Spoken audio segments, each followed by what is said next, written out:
ସୁଭଦ୍ରା ଯୋଜନାର ପଞ୍ଚମ କିସ୍ତି 5,000 ଟଙ୍କା ଆପଣଙ୍କ ଖାତାକୁ ଠିକ୍ ସମୟରେ ଆସିବ ତ? ସାବଧାନ, ସରକାର ଏବେ ପେମେଣ୍ଟ ନିୟମରେ ଏମିତି 3ଟି ବଡ଼ ପରିବର୍ତ୍ତନ ଆଣିଛନ୍ତି, ଯାହା ନ ଜାଣିଲେ ଆପଣଙ୍କ ପଞ୍ଚମ କିସ୍ତି ଟଙ୍କା ଅଟକି ଯାଇପାରେ। ଓ ଯେଉଁ ଭଉଣୀମାନେ ଏ ଯୋଜନାରେ ଏପର୍ଯ୍ୟନ୍ତ ଆବେଦନ ନ କରିଥିଲେ, ସେମାନଙ୍କ ପାଇଁ ଏକ ବଡ଼ ସୁଯୋଗ ଆସିଛି, ଯାହା ଏପ୍ରିଲ 30 ତାରିଖ ଭିତରେ ଶେଷ ହୋଇଯିବ। ଏହି ଭିଡ଼ିଓ ଆଜି ସମ୍ପୂର୍ଣ୍ଣ ଦେଖନ୍ତୁ, ଗୋଟିଏ ମିନିଟ୍ ବି ମିସ୍ କରନ୍ତୁ ନାହିଁ। ନମସ୍କାର ବନ୍ଧୁଗଣ, ମୁଁ ସୁମନ ଆପଣମାନଙ୍କୁ ସୁମନ ଯୋଜନା ଆଲର୍ଟ ଚ୍ୟାନେଲକୁ ସ୍ୱାଗତ କରୁଛି।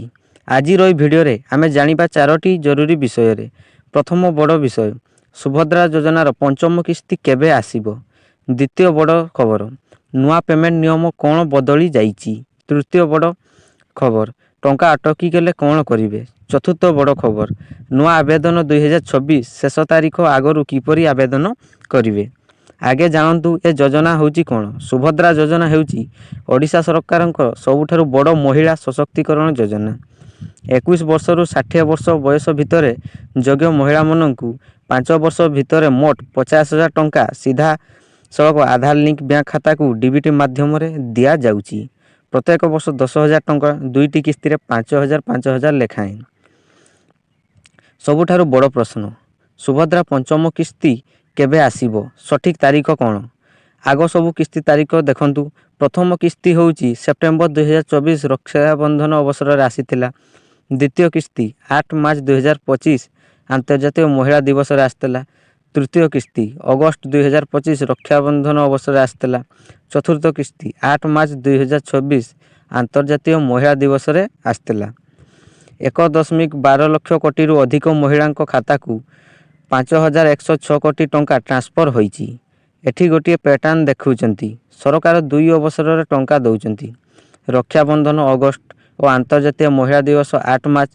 ଏ ପ୍ୟାଟର୍ନ ଅନୁସାରେ ପଞ୍ଚମ କିସ୍ତି ଅଗଷ୍ଟ 2026 ରକ୍ଷାବନ୍ଧନ ଅବସରରେ ଆସିବ ବୋଲି ଆଶା କରାଯାଉଛି। ସାବଧାନ, ପଞ୍ଚମ କିସ୍ତି ମିଳିବ ତ ମିଳିବ, କିନ୍ତୁ 3ଟି ନୂଆ ନିୟମ ଠିକ୍ ନଥିଲେ ଟଙ୍କା ଅଟକିଯିବ। ଏହି 3ଟି ନିୟମ ଆଜି ଭଲ ଭାବେ ଜାଣନ୍ତୁ। ସରକାର ଏବେ ପେମେଣ୍ଟ ପ୍ରକ୍ରିୟାରେ ବଡ଼ ପରିବର୍ତ୍ତନ ଆଣିଛନ୍ତି। ନୂଆ ଗାଇଡ଼ଲାଇନ୍ ଅନୁସାରେ 3ଟି ସର୍ତ୍ତ ଆବଶ୍ୟକ ପୂରଣ ହୋଇଥିବା ଦରକାର, ନହେଲେ ପଞ୍ଚମ କିସ୍ତି ଆସିବ ନାହିଁ। ପ୍ରଥମ ନିୟମ ହେଉଛି NPCI ଲିଙ୍କ ଆକ୍ଟିଭ ଥିବା ଦରକାର। NPCI ହେଉଛି national payment corporation of India. ଏ ସଂସ୍ଥା ହିଁ ଡିବିଟି ଅର୍ଥାତ୍ ସିଧାସଳଖ ଆପଣଙ୍କ ଖାତାକୁ ଟଙ୍କା ପଠାଏ। ଯଦି ଆପଣଙ୍କ ଖାତାରେ NPCI ଲିଙ୍କ ଆକ୍ଟିଭ ନାହିଁ, ପଞ୍ଚମ କିସ୍ତି ଟଙ୍କା ଆସିବ ନାହିଁ। ଏ ସଙ୍ଗେ ସଙ୍ଗେ କ'ଣ କରିବେ? ନିଜ ବ୍ୟାଙ୍କ ଶାଖାକୁ ଯାଇ ପଚାରନ୍ତୁ, ମୋ ଖାତାରେ NPCI ଲିଙ୍କ ଅଛି ନା ଆକ୍ଟିଭ ନଥିଲେ ଶୀଘ୍ର ସକ୍ରିୟ କରାନ୍ତୁ। ଦ୍ୱିତୀୟ ନିୟମ, ଆଧାର ଲିଙ୍କ ବ୍ୟାଙ୍କ ଖାତା। ଆପଣଙ୍କ ବ୍ୟାଙ୍କ ଖାତା ଆଧାର ସହ ଲିଙ୍କ ଥିବା ଦରକାର। ଯଦି ନୂଆ ଖାତା ଖୋଲିଛନ୍ତି ବା ଖାତା ବଦଳ ପଡ଼ିଛି ଓ ଆଧାର ଲିଙ୍କ ହୋଇନାହିଁ, ତୁରନ୍ତ ବ୍ୟାଙ୍କ ଯାଆନ୍ତୁ। ତୃତୀୟ ବଡ଼ ନିୟମ, EKYC ସମ୍ପୂର୍ଣ୍ଣ ଥିବା ଦରକାର। ଯଦି ଆପଣଙ୍କ EKYC ସମ୍ପୂର୍ଣ୍ଣ ଅଛି ବା ଭେରିଫିକେସନ୍ ପେଣ୍ଡିଂ ଅଛି, ତ ପଞ୍ଚମ କିସ୍ତି ଅଟକିଯିବ।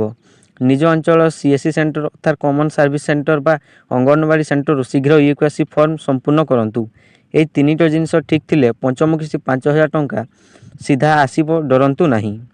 ଭଉଣୀମାନେ, ଏ ଭିଡ଼ିଓ ଏବେ ନିଜ ଘରର ମା ଓ ଭଉଣୀ ପ୍ରତିବେଶୀ ଭଉଣୀଙ୍କ ସହ ସେୟାର କରନ୍ତୁ।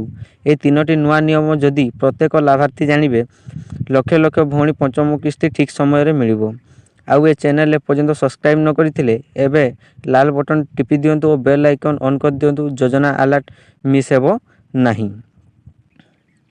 ଏବେ ସ୍ପଷ୍ଟ ଜାଣି ନିଅନ୍ତୁ, ପଞ୍ଚମ କିସ୍ତି ଟଙ୍କା ଯିଏ ପାଇବ 21 ବର୍ଷରୁ 60 ବର୍ଷ ଭିତରେ ଓଡ଼ିଶାର ସ୍ଥାୟୀ ବାସିନ୍ଦା ମହିଳା ହୋଇଥିବା ଦରକାର। ଆର୍ଥିକ ଦୁର୍ବଳ ଶ୍ରେଣୀ, ଆଧାର ଲିଙ୍କ ଜନଧନ ବ୍ୟାଙ୍କ ଖାତା ଅଛି। ଆଗ ଯୋଜନାରେ ଏପ୍ରୁଭ୍ ହୋଇ ଆଗ 4ଟି କିସ୍ତି ପାଇଥିଲା।